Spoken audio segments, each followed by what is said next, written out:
나이는 먹어도 늙지 않을 수 있다. 건강한 노화의 열쇠는 뇌 속에 있다. 삶의 과정이 기적이라는 깨달음은 생존에 대한 태도와 나이 드는 것이 기회임을 이해하는 능력에 달려 있다. 우리가 무엇을 하는지가 중요하다.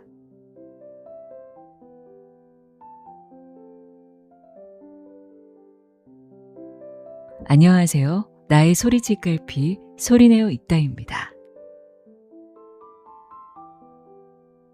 나이가 들면 기억력이 떨어지는 게 당연할까요?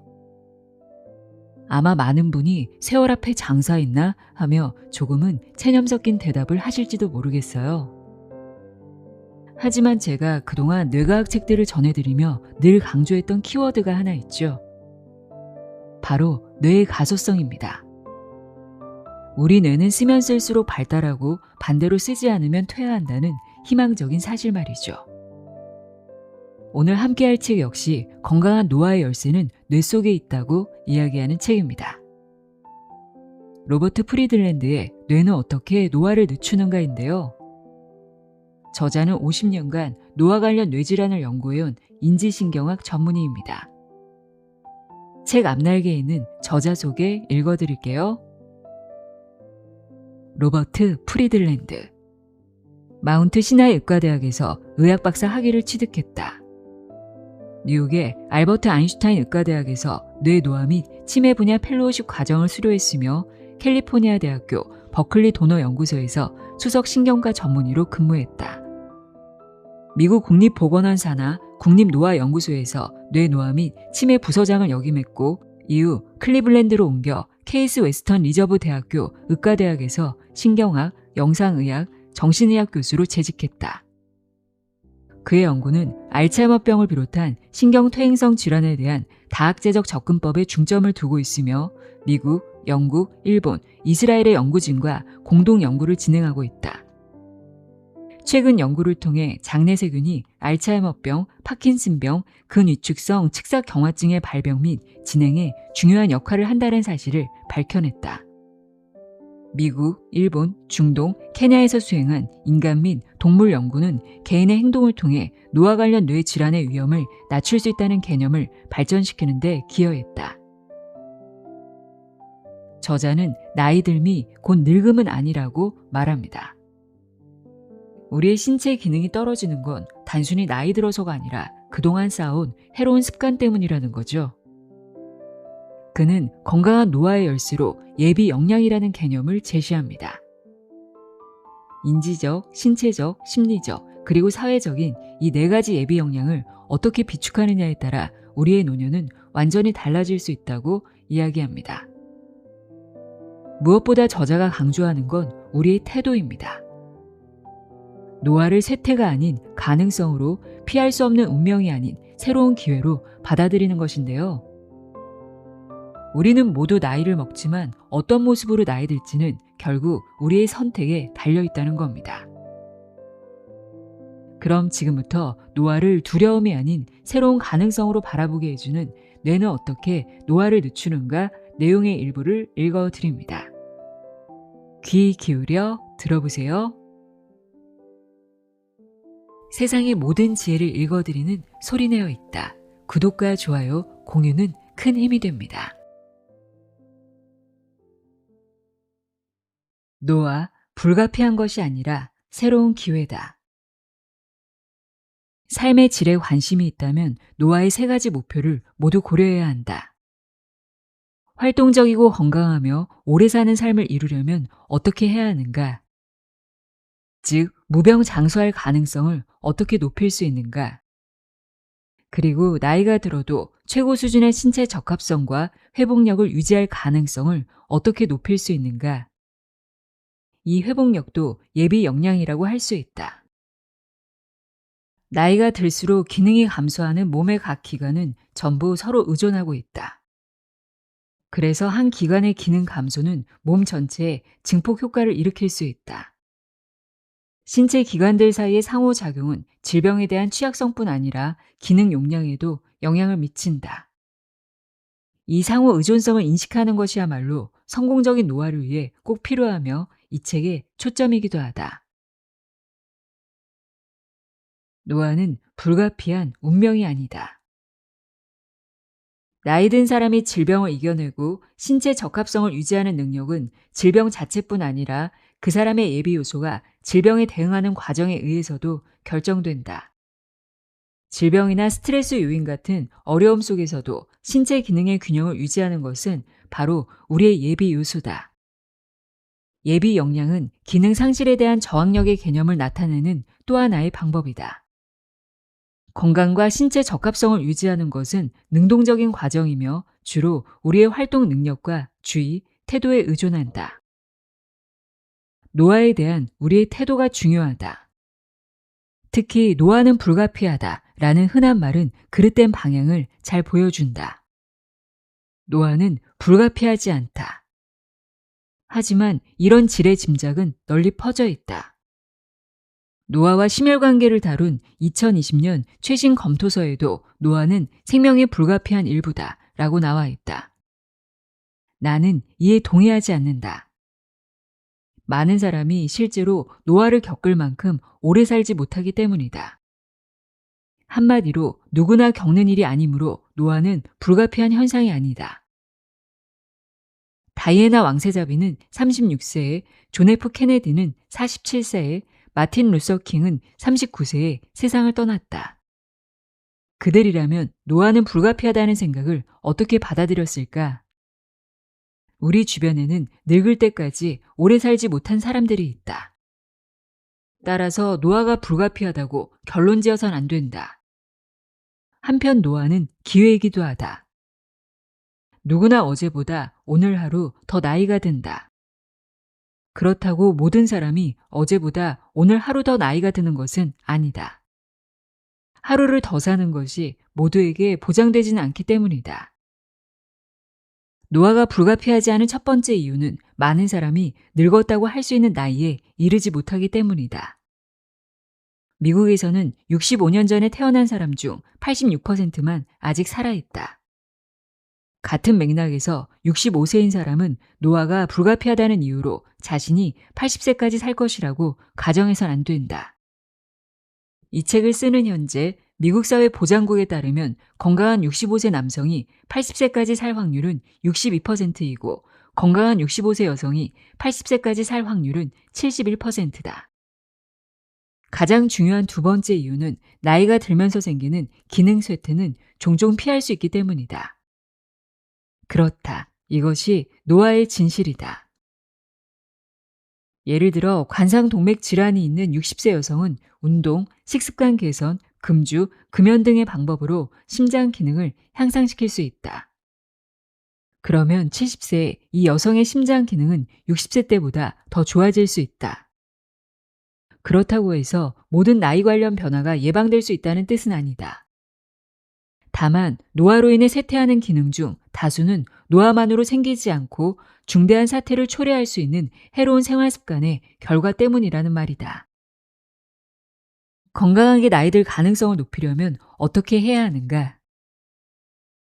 일부 의학 전문가를 포함해 많은 사람은 노화에 대한 시각이 지나치게 부정적이다. 권위 있는 의학 저널 랜싯에 발표된 2020년 보고서 치매 없는 노화, 자극을 주는 심리 사회적 및 생활방식 경험이 영향을 미칠 수 있는가에서 노인학 분야의 선구자인 저자들은 이렇게 주장한다. 노화는 유전적, 환경적 변화로 인해 생물학적 결함이 축적되어 유기체의 항상성 균형이 약화되고 점차 신체적, 인지적 손상이 일어나는 현상이다. 잠시 이 문제를 살펴보고 넘어가자. 노화에서는 유전자 및 환경과 관련된 신체 기능의 결함이 나타난다. 이 기능 쇠퇴는 건강과 신체 적합성을 유지하는 신체 능력을 방해한다.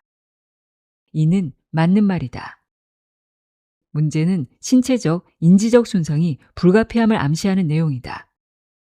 이것은 절대 그렇지 않다. 앞으로 살펴보겠지만 나이 든 사람 중에 인지적 손상을 겪지 않은 경우도 많다. 또 나이가 들어도 운동으로 근육량을 늘리고 신체 능력을 향상시킬 수 있다. 노화의 놀라운 특징 중 하나는 인생 후반부에 구조적 쇠퇴가 아니더라도 기능 유지를 돕는 회복 메커니즘이 작동한다는 것이다. 나이가 들면 기능 쇠퇴가 일어나지만 그렇다고 신체적, 인지적 손상이 발생하진 않는다. 예를 들어 달리기를 하는 50세인 사람은 이후 10년 동안 훈련을 개선해 60세까지 실력을 키워나갈 수 있다. 악기는 어릴 때 배우는 것이 유리하지만 성인이 되어서도 충분히 가능하다. 50세의 바이올린을 배우기 시작한 사람은 아무리 열정이 커도 뉴욕 필하모니카 협연하기는 힘들 것이다. 하지만 배움과 연습을 통해 수십 년 동안 음악 활동으로 즐거움을 얻는 능력은 충분히 갖출 수 있다. 많은 노년층은 평생 열심히 일해왔기에 인생의 후반부가 가장 즐겁다고 느낀다. 행복한 노년기를 위해 무엇을 할 수 있을지 살펴보려면 먼저 노화가 우리에게 어떤 영향을 미치는지 이해해야 한다. 나이가 들면 어떤 일이 생길까? 이제 우리는 세 가지 목표와 함께 노화가 불가피하지 않다는 개념을 이해했으므로 실제 노화에서 무슨 일이 생기는지 살펴보아야 한다. 노화는 인체 모든 기관의 기능 감소를 동반한다. 중요한 점은 이 기능 감소가 곧 질병은 아니고 사람마다 차이가 매우 크며 반드시 활동 능력 손상으로 이어지지 않는다는 사실이다. 노화와 함께 모든 기관의 기능이 감소하지만 이 쇠퇴에는 변동성이 커지는 특징이 있다. 예를 들어 보통 나이가 들면 걷는 속력이 느려진다. 하지만 모두가 그런 것은 아니다.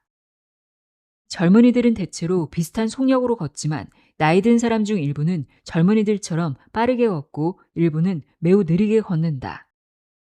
전반적으로 나이 든 사람 대부분은 노년기에도 기능을 유지한다.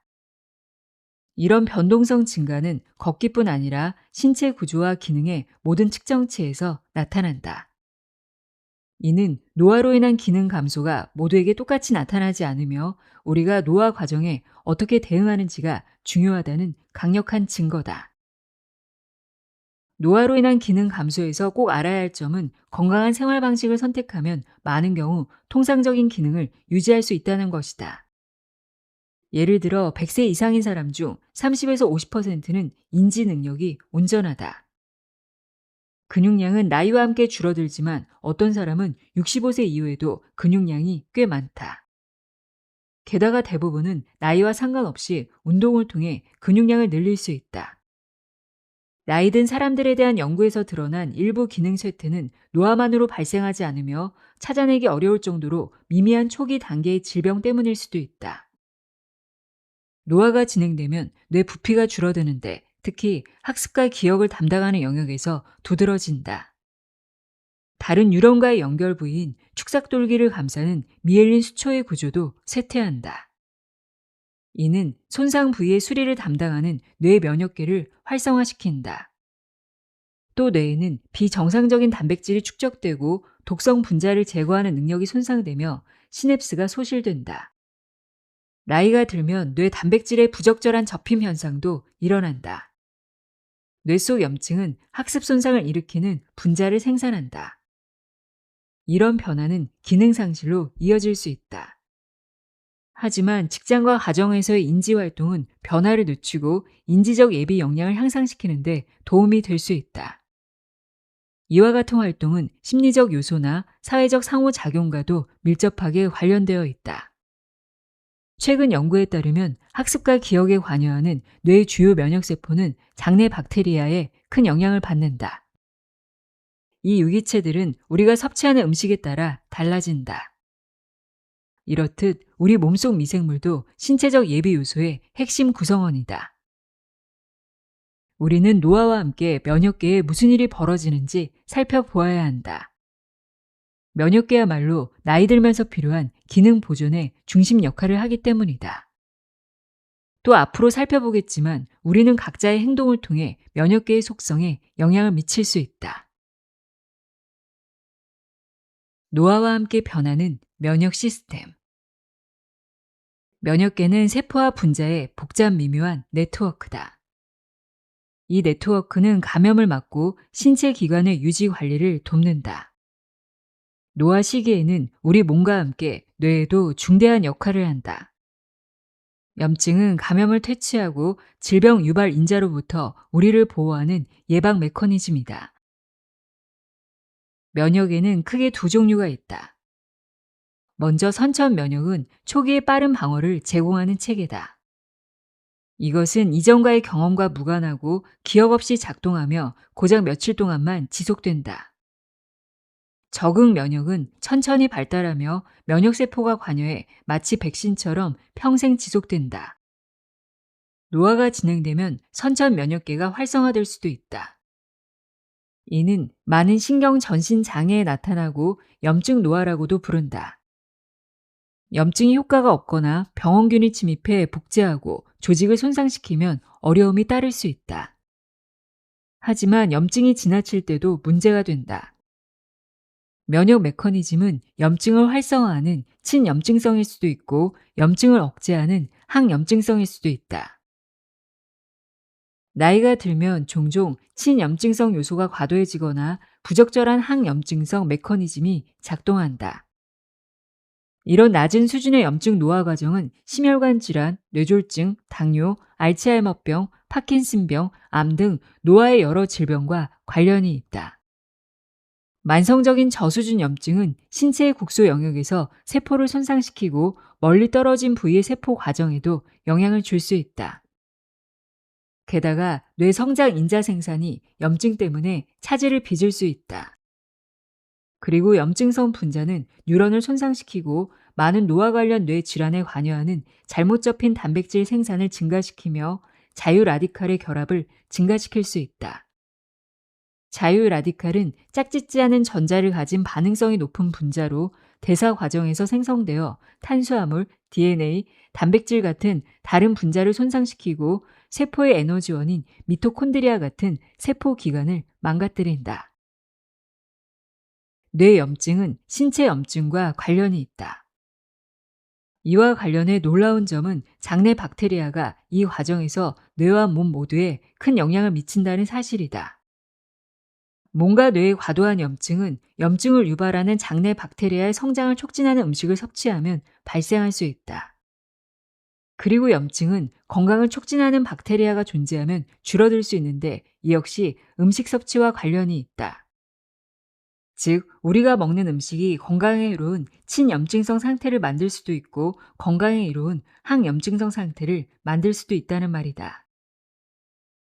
혈액뇌장벽은 혈액순환 과정에서 유입되는 불순물질로부터 뇌를 보호한다. 이 장벽은 혈액과 뇌 사이의 분자와 세포 이동을 긴밀하게 조절하는 역할을 한다. 하지만 뇌에는 태어날 때부터 존재하는 면역세포 집단과 그 장벽을 정기적으로 넘나들며 뇌 건강을 감시하는 세포들이 있다. 최근 연구에 따르면 이 세포들은 병원균 퇴치뿐 아니라 학습과 기억에도 필요하다. 노화가 진행되면 뉴런은 뇌 염증을 증가시키는 인자를 방출한다.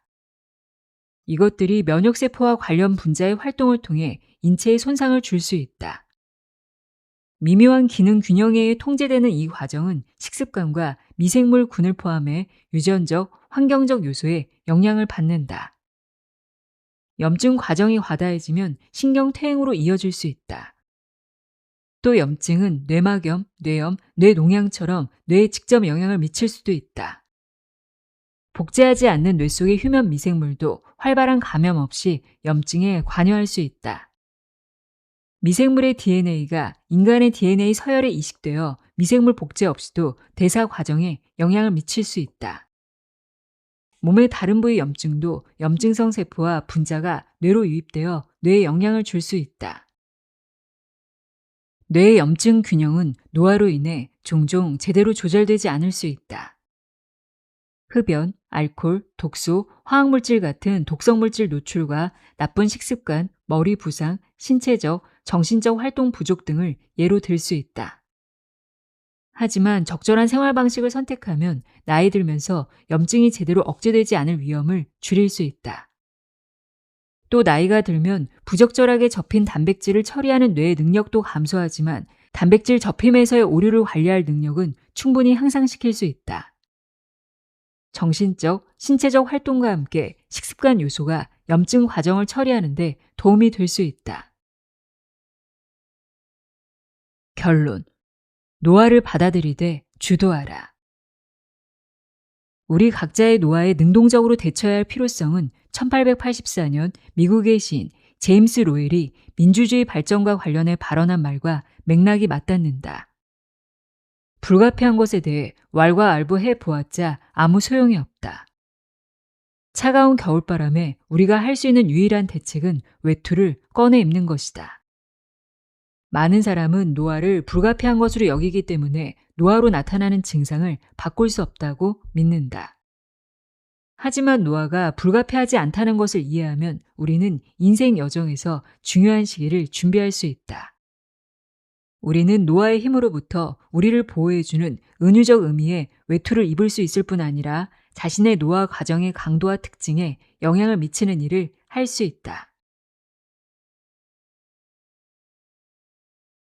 노화를 늦추는 다중 예비 요소의 비밀. 다음의 4가지 예비 요소는 신체 기능을 유지하고 노화로 인한 쇠퇴를 견디며 생활 사건으로 인해 필요한 신체의 요구 사항을 감당할 수 있다.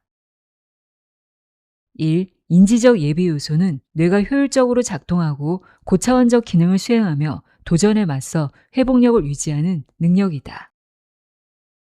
2. 신체적 예비 요소는 노화로 인한 변화가 점점 커지는 어려움 속에서도 잘 작동하는 전신기관의 능력이다. 3. 심리적 예비 요소는 건강한 정신 기능을 유지하고 동요, 불안, 우울 등 건강하지 못한 전신 상태를 방지하는 능력이다. 4. 사회적 예비 요소는 인간관계, 상부상조 시스템, 그리고 타인 및 사회와 유대를 맺는 능력이다. 예비 요소라는 개념은 다음 상황을 통해 잘 이해할 수 있다. 세계적인 테니스 선수 로저 페더러에게 경기 중 20kg이 넘는 짐을 등에 지운다고 가정해보자. 분명 그의 신체 기능은 약해지겠지만 그래도 취미로 운동하는 사람만큼 약해지지는 않을 것이다. 만약 내가 그 짐을 등에 진다면 내 능력은 페더러보다 훨씬 심하게 손상을 입을 것이다. 호주 오픈, 윈블던, US 오픈에서 여러 차례 우승한 사람과 비교하면 내 예비 역량은 훨씬 낮기 때문이다. 이런 이유로 나는 페더러보다 테니스 선수로서의 재능과 신체 능력이 부족하다. 즉 나는 그보다 신체적 예비 역량이 훨씬 낮다. 이 4가지 예비 요소는 모두 뇌에서 일어나는 알츠하이머병 진행을 막는데 직접 이바지하며 노화와 함께 찾아오는 인지기능 변화에도 영향을 미친다. 또 이 요소들은 인지기능을 위협하는 시련이 오더라도 이를 유지하는 능력에 이바지한다. 4가지 예비 요소 중 인지적 예비 요소부터 살펴보겠다. 두뇌 회복력, 인지적 예비 요소. 더 건강한 뇌일수록 노화나 질병으로 인한 손상을 더 잘 견딜 수 있다. 1980년대에 나의 은사이신 로버트 카츠먼 박사는 뉴욕의 알베르트 아인슈타인 의과대학원 동료들과 함께 교육이 알츠하이머병을 예방한다는 사실을 밝혀냈다. 교육을 더 많이 받은 사람은 발병 위험이 더 낮았고 교육을 적게 받은 사람보다 발병 시기도 늦었다. 교육이 주는 이점은 처음에는 신경적 예비 요소라고 불렸다. 최근에는 인지적 예비 요소라고 불리는데 이것은 되뇌 예비 요소, 뇌 예비 요소, 인지적 유연성, 회복력이라고도 불린다. 한 메타 분석에 따르면 교육기간이 1년 늘어날 때마다 치매 위험이 7% 정도 감소했다. 이스라엘의 한 아랍 공동체를 대상으로 한 우리 팀의 연구에 따르면 불과 몇 년의 교육만으로도 예방 효과가 나타났다. 물론 교육이 인지활동의 유일한 척도는 아니다. 교육 기회를 얻지 못한 많은 사람은 경제적, 사회적 요인 때문에 유망한 직업을 가지지 못한다. 하지만 그들도 시를 쓰거나 미분 방정식 풀이를 즐길지도 모른다. 한 사람의 정신적 삶은 교육이나 직업만으로 정의할 수 없다. 우리 연구팀은 더 높은 인지 능력이 필요한 직업 활동을 한 사람이 노화로 인한 치매 위험이 더 낮다는 연구 결과를 발표했다. 이 연구는 중년기 20에서 60세의 직장과 가정에서 이루어지는 비직업 활동의 효과에 초점을 맞추었다. 이렇게 한 이유는 교육이나 직업과 관련된 활동들이 한 사람의 정신적 활동에 완전한 척도는 아니라고 판단했기 때문이다. 이 연구는 알츠하이머병 환자 193명과 비환자 358명을 대상으로 삼았다. 평균 가짓수 미만의 활동을 하는 사람은 알츠하이머병에 걸릴 확률이 약 4배 높았다. 알츠하이머병 환자는 더 적은 가짓수의 지적인 활동에 참여할 가능성이 높았다.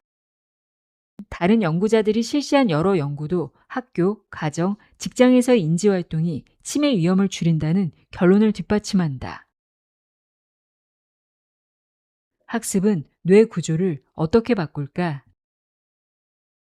기억, 읽기, 말하기, 지각, 이해, 추상화, 음악, 미술을 포함한 지적 활동은 뉴런과 뉴런 네트워크를 활성화한다. 이 모든 과정은 대뇌에서 포도당과 산소의 신진 대사를 높이고 혈류량을 증가시키며 세포 간 의사소통에 관여하는 신경 요소들의 생성을 촉진한다. 즉, 학습은 뇌 구조를 변화시킨다. 신경활동은 새 뉴런과 성장인자 생성을 증가시키고 대뇌 모세혈관 수를 늘린다. 이는 인지적 예비 역량을 더욱 강화한다. 모든 정신적 과정에는 뉴런의 정기적 활동이 관여하며 이는 신경퇴행을 방지한다. 신경활동은 뇌 건강의 중심적 역할을 담당하고 다음 과정을 촉진한다. 신경 전달물질 생성, 뉴런 과다 흥분과 독소, 자유 라디컬 발생 방지, DNA 손상 복구, 뉴런 연결망의 복잡도 증가, 스트레스 반응의 조절 기능 향상, 질병 관련 단백질을 건강에 이롭도록 처리. 또 정신적 활동은 뇌를 유연하게 해준다. 이것은 노화에 특별히 소중하다. 다양한 정신적 활동을 번갈아 수행하면 뇌의 기능 쇠퇴를 방지할 수 있기 때문이다. 최근 한 연구에 따르면 신경활동은 대뇌 혈관을 감싸는 세포의 기능을 향상시켜 혈액-뇌장벽의 기능을 개선한다. 혈액-뇌장벽은 강력한 보안 기능을 갖춘 일종의 울타리로 혈액의 유입과 유출을 통제해 뇌 환경이 건강하게 유지되도록 조절한다. 움직임의 저력, 신체적 예비 요소. 인지 기능은 뇌가 수행하는 활동이지만 그 수준은 신경활동, 신진대사, 대뇌 혈류, 인지적 예비 역량 등 여러 요소에 달려있다. 하지만 그것만으로는 충분하지 않다. 뇌의 인지기능 수행 능력은 신체 모든 기관과의 상호작용 그리고 미생물군을 비롯한 다양한 비신경학적 요소에도 의존한다. 심장, 신장, 폐, 혈액 관련 기관 등 여러 생체 기관의 기능 손상이 뇌 기능에 영향을 미칠 수 있다. 면역계 활동도 신체적 예비 요소의 중요한 구성 요소다. 신체적 예비 요소는 뇌와 말초혈관의 기능, 고혈압과 당뇨, 신장, 심장, 폐기능, 다중약물 투여, 감각결함, 염증, 영양, 미생물군 등과 관련되어 있다. 특히 미생물군은 인지기능 보존에 도움을 줌으로써 이 예비 요소에 이바지한다. 장내 복합 미생물은 염증에 영향을 미치며 과활성화되거나 저활성화된 면역 반응 처리를 담당할 수 있다. 운동을 하면 뇌 유래 신경 영양인자 BDNF가 생성된다. BDNF는 기억과 학습을 향상시키는 뉴런의 성장인자다. 이것은 여러분이 자전거를 타거나 달리거나 농구를 하거나 체육관에서 땀을 흘릴 때 든든한 예방 효과를 발휘한다.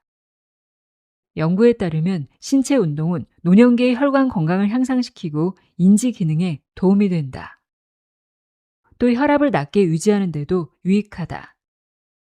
좋은 식습관과 신체 활동 같은 건강한 생활 방식은 인생 후반기에 인지 능력을 향상시킨다. 마음의 회복 탄력성, 심리적 예비 요소. 심리적 예비 요소는 우울과 스트레스로부터 회복하는 힘, 그리고 갈등과 슬픔에 대한 효과적인 반응을 포함한다. 높은 수준의 심리적 예비 요소는 스트레스에 대처하기 위해 다양한 전략을 사용하는 능력과 관련이 있다. 예를 들어 신체적, 정신적 활동과 함께 사회적 역할 수행을 늘리고 필요하다면 행동적, 약물적 수단으로 우울증에 일찌감치 대응하면 알츠하이머병 발병을 늦출 수 있다.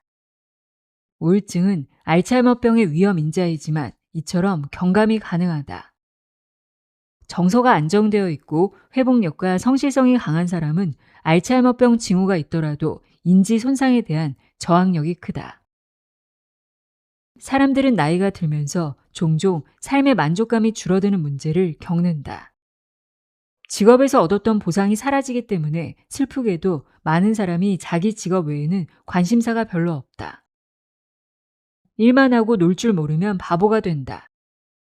정말 맞는 말이다. 취미를 가지고 친구를 만들고 모임에 참여하자.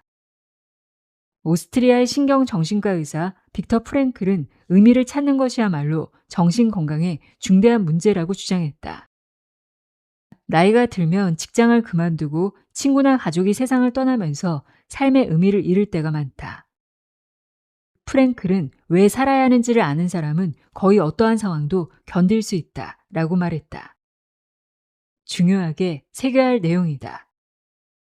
삶의 의미는 모든 연령대에 걸쳐 평생 찾아야 하며 노년기에도 이를 지키는 방법을 추구할 수 있다.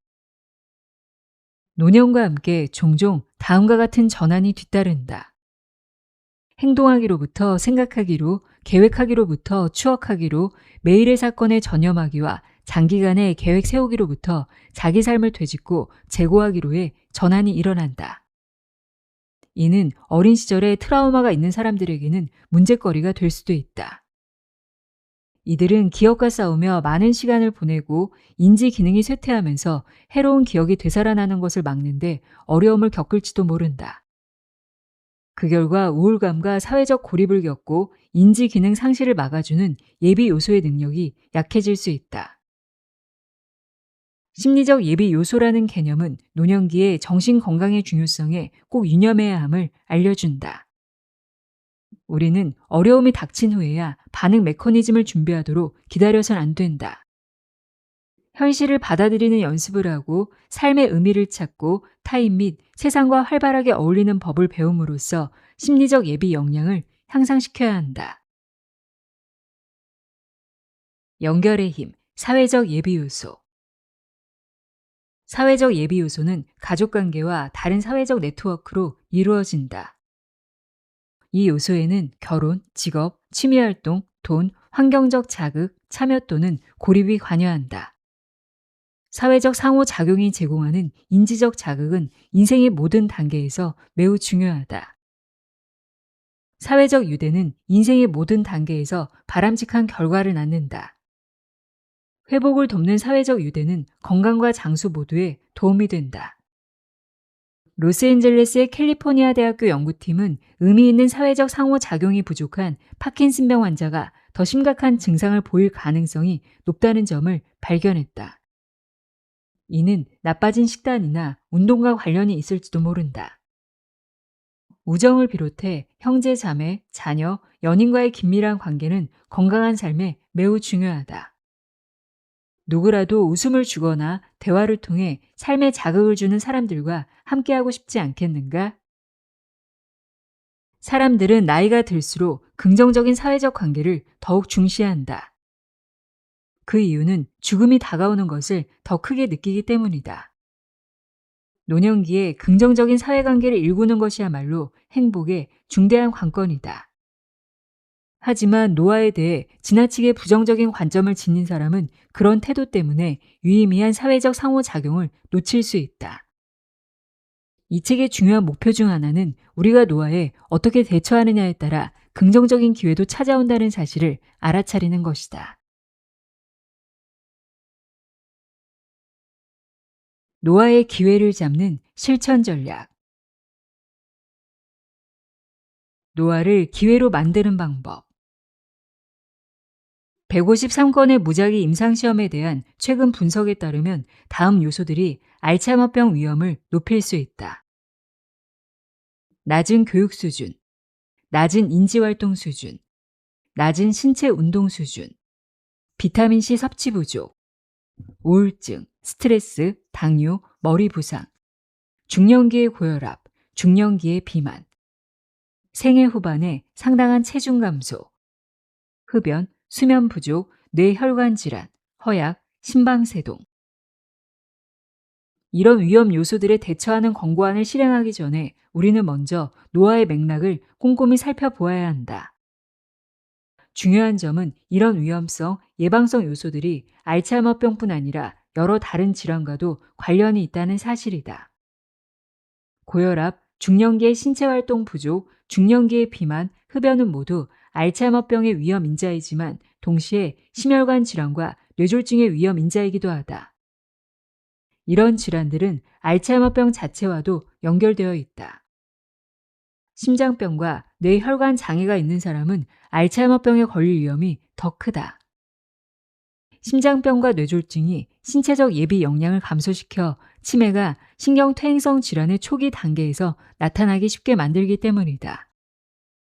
또 심장병과 뇌졸중은 알츠하이머병의 진행 속도를 가속화한다. 내가 제안하는 권고안을 따르면 건강에 분명 도움이 될 것이다. 이와 관련해 다음 4가지 점이 매우 중요하다. 첫째, 위험과 예방 인자는 평생 작동한다. 생애 초기의 풍부한 인지 능력은 생애 후기에 우호적 인지 건강과 관련이 있으며 이는 예방적 조치가 가급적 일찍 시작되어야 함을 여실히 보여준다. 둘째, 알츠하이머병은 수십 년에 걸쳐 생애 후반에 발생한다. 따라서 우리의 목표는 이 병이 발생하지 않도록 막는 것뿐 아니라 그 시작을 지연시키는 데도 있다. 추산에 따르면 알츠하이머병 발병 나이를 5년 늦출 수 있다면 유병률은 절반으로 줄어들 수 있다.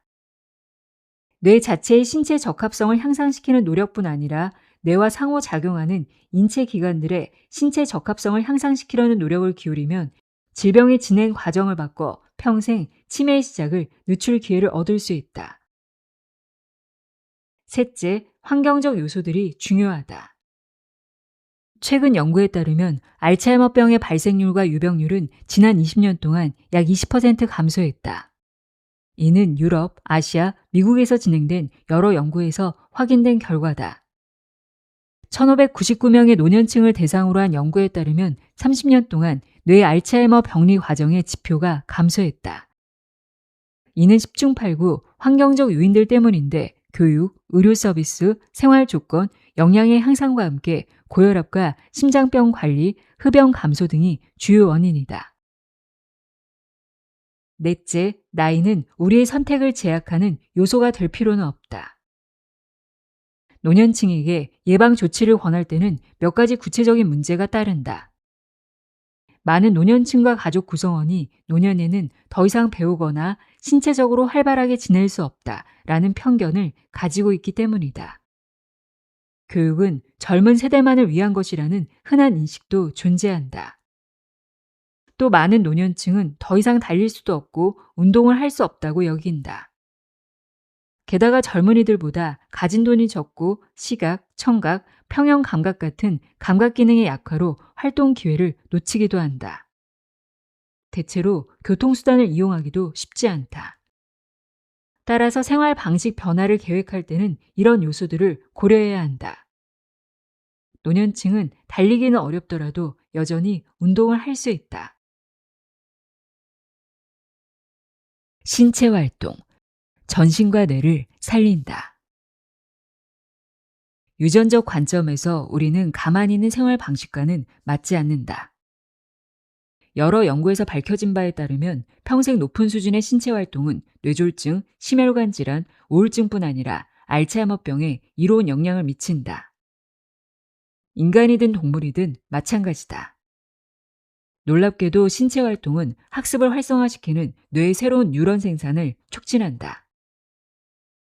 게다가 신체 활동은 뇌와 간의 성장 인자 생산을 향상시키며 이는 뉴런 간 통신과 정신기능 유지를 촉진한다. 이런 성장 인자는 새로운 뉴런 생산과 기능 향상, 뇌혈관 안정성에 도움을 준다. 또 운동은 면역계를 향상시켜 질병 예방세포와 항체 생산을 늘리고 골격, 내분비 기능, 심장 건강에도 도움을 준다. 심장과 뇌를 포함한 전신 혈관 기능은 운동으로 향상된다. 신체 활동은 우울증 개선에도 효과적이다. 대다수 사람은 일정 수준의 신체 운동이 가능하다는 사실을 인식해야 한다. 달릴 수 없는 사람은 걸으면 되고 안정적으로 걷기 어려운 사람은 수영장에서 걷는 아쿠아 운동을 고려하면 된다. 수영도 멋진 운동이다. 우리 연구팀이 알아낸 바에 따르면 중년부터 생애 후반기 동안 신체적, 정신적으로 덜 활발한 사람들은 참여도가 이전 시기와 같거나 더 활발한 사람들보다 알츠하이머병에 걸릴 위험이 높았다. 운동은 모든 기관계에 긍정적 효과를 낳는다. 보통 수준에서 활기찬 수준까지의 운동은 정신적 처리 속도, 기억과 실행 기능, 수면 질을 향상시키고 우울증을 감소시키거나 예방할 수 있다. 이는 나이 든 사람이든 젊은 사람이든 심지어 치매에 걸린 사람이든 마찬가지다. 2,000명 이상의 사람들을 대상으로 한 메이오 클리닉의 연구에 따르면 가벼운 강도의 중년기 신체 활동만으로도 노년기의 기억 기능 감퇴가 줄어들었다. 일주일에 150분 이상 신체 활동을 하는 사람은 가만히 있는 사람보다 사망 위험이 33% 낮다. 운동이 뇌에 미치는 효과는 인지 기능과 긴밀한 연관이 있는 부위인 해마와 전전두엽 피질에서 가장 두드러진다. 높은 수준의 신체 활동은 피질 두께 증가와도 관련이 있다. 16,000명 이상의 유럽인을 대상으로 한 연구와 호주에서 나온 연구 결과에 따르면 규칙적인 운동은 뇌 기능을 향상시키고 치매 위험을 줄인다. 중요한 점은 신체 활동이 날씨에 좌우되어서는 안 된다는 것이다. 많은 사람이 날씨가 좋으면 나가서 걷지만 비가 오거나 추우면 집에서 머문다. 비가 와도 신체 활동의 필요성은 사라지지 않는다. 가정용 운동기구를 사용하거나 피트니스 센터에 가거나 대형 쇼핑몰에서라도 걸어야 한다. 실내 자전거를 집에 두기만 하고 사용하지 않는다면 그것은 운동이 아니다. 신체 활동의 중요한 목표 중 하나는 다양성이다. 유산소 운동은 심장과 폐, 순환계, 근력 운동은 근육과 뼈, 관절 강화에, 스트레칭은 유연성에 도움을 준다. 이 모든 운동이 뇌에도 긍정적인 영향을 미친다. 운동과 관련된 심호흡은 폐와 심장에 이롭다. 미국 보건복지부 보고에 따르면 미국 성인 중 5% 미만이 매일 30분 신체 활동을 하며 그마저도 셋 중 1명만이 운동량 권고 수준에 도달한다. 권장 운동은 주 3회에서 5회, 20분에서 60분 유산소 운동과 주 2회에서 3회 근력 운동이다. 자연 속에서 운동하는 것도 중요하다. 자연을 접하는 기회가 부족한 것은 좋지 않은 건강과 우울증의 주요 인자다. 하버드 대학교의 곤충학자 에드워드 윌슨은 저서 바이오필리아에서 인간 진화와 자연환경의 필요성을 설명했다. 인류는 지난 10만 년 동안 자연환경과 긴밀히 접촉하며 살아왔다. 따라서 자연의 주의를 기울이는 능력은 생존에 필수적이었고 우리의 뇌는 이를 파악하고 이해하는 능력을 진화시켰다. 이 능력은 우리 존재의 핵심 특징 중 하나다. 하지만 도시인들이 자연과 제한적으로 접촉하면서 지내기 시작한 것은 불과 지난 100년의 일이다. 생물계와의 상호작용이 지니는 중요성을 뒷받침하는 증거는 상당히 많다. 예를 들어 실외 활동은 치매 환자의 신체적 공격 행동을 조절하는 데 항정신성 약물보다 효과적이라는 사실이 밝혀졌다. 또 보고된 연구 결과에 따르면 녹색 식물을 접하는 경험은 공해가 순환계에 미치는 부정적 영향을 상쇄할 수 있다. 평생 신체적으로 활발하게 사는 것이 좋다. 엘리베이터나 에스컬레이터를 타는 대신 계단을 오르고 쇼핑할 때는 매장과 멀리 떨어진 곳에 주차해 활동량을 늘리기 바란다. 집에서 영화를 볼 때도 스트레칭이나 근력 운동에 사용할 운동밴드를 준비하면 좋다. 운동에 쓰는 돈은 잘 쓰는 투자다. 병원비 대신 피트니스 센터에 지출하는 편이 훨씬 낫다. 다만 스스로 변명에 빠지지 않는지 살펴야 한다. 예를 들면 내일 해야지, 피곤해, 어제 했잖아, 너무 추워, 너무 더워, 나는 잘 못해, 몸이 예전 같지 않아 같은 말들이다. 통증 때문에 운동을 피하는 경우도 많다. 물론 아픈 동작은 피해야 하지만 통증 없이 할 수 있는 운동을 찾는 것이 최선이다. 나는 15년 전 왼쪽 발목 수술을 받은 후 빨리 걷거나 테니스를 치거나 러닝머신을 이용하지도 못했다. 하지만 실내 자전거를 통해 꾸준히 운동을 이어갈 수 있었다. 운동은 인생의 모든 단계에서 중요하다. 실험 삼아 한 달 동안 매일 활기찬 신체 운동을 해보면 어떨까? 운동의 기간과 강도는 개인 조건에 따라 달라질 수 있으니 의사와 상의해 선택하는 것이 좋다. 이 기간이 끝난 뒤 몸 상태가 어떻게 달라졌는지 확인해 보자. 스스로 놀라게 될지도 모른다. 신체 활동에는 두 가지 주요 규칙이 있다. 첫 번째는 시작하기, 두 번째는 계속하기다. 운동은 네 가지 예비 요소를 전부 향상시킨다. 즉, 뇌와 신체 전반, 정신적 태도, 사회적 교류에 좋다. 구강 관리, 작은 습관이 큰 차이를 만든다. 우리 입은 1000종이 넘는 미생물들의 집이나 마찬가지다. 이 미생물들은 코, 입, 목구멍에 살면서 우리 몸속에 침입해 병을 일으키는 유기체로부터 우리를 보호하는 데 도움을 준다. 우리는 이 미생물들이 몸에 거주하는 데 대해 선택권이 없다. 미생물들을 완전히 제거하려면 불꽃을 내는 토치가 필요할지도 모른다. 그들을 완전히 제거할 수 없다는 말이다. 질병에 관여하기 때문에 우리는 이 집단을 가능한 한 감시하고 관리해야 한다. 즉, 우리는 미생물들이 필요하고 미생물들 역시 우리가 필요하다. 그런데 미생물들이 우리 입안에서 파티를 열고 있는 것은 아니다. 건강에 해로운 미생물 집단을 피하는 최선의 방법은 구강위생을 잘 실천하는 것이다. 잠에서 깬 직후와 식사 후에는 꼭 칫솔질을 하고 잠들기 전에는 치실을 사용해 구강 관리를 하기 바란다. 그리고 1년에 2번 정도는 치과에 가서 치아 상태를 확인하고 스케일링 등 청소를 하는 것이 좋다. 구강 건강에 신경 써야 하는 이유는 단순히 치아뿐만 아니라 뇌와 심장 건강에도 좋기 때문이다. 구강 건강이 뇌와 심장 질환 예방과 어떤 관련이 있는지 살펴보면 구강 건강이 우리의 전반적인 건강과 신체 적합성에 얼마나 중요한지 이해할 수 있다.